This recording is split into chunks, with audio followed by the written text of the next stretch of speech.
Her tiny feet stumbled over the twining branches and slippery leaves as she wandered deeper and deeper into the dense forest.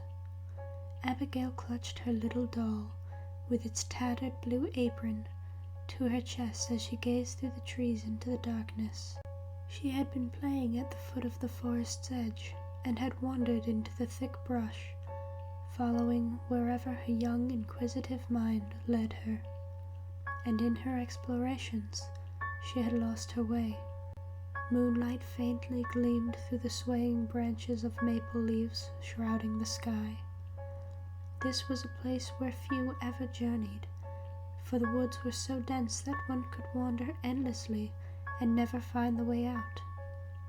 But the little girl did not think of the forest or of her family, who was searching high and low in the nearby town for her, asking anyone they could find if they had seen her. No, Abigail did not even realize that she was lost. All that was on her mind was the darkness that had fallen around her. When she had set off, the sun was shining and the leaves were green with life and the birds were singing their songs.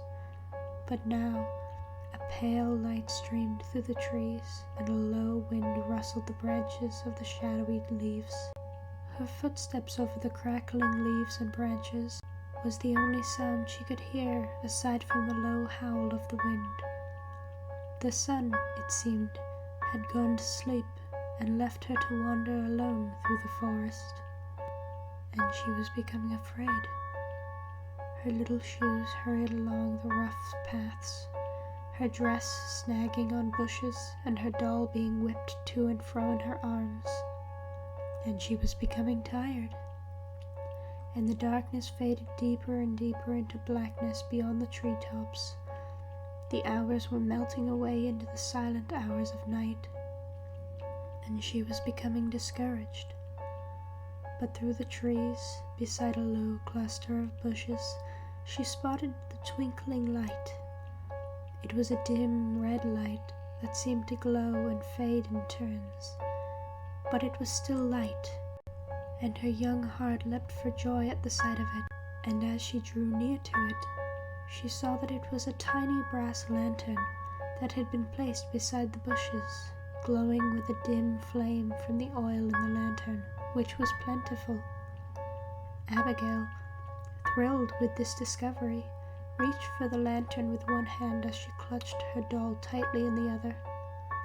But a strong voice called out to her, speaking the one stern tone, "Don't." A figure appeared beside her, and Abigail shrieked. But the person did not move, nor attempt to calm her. She simply repeated her cold warning, "Don't." But Abigail wanted the lantern.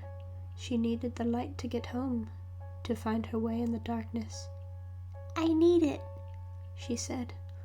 The figure was silent for a moment before answering.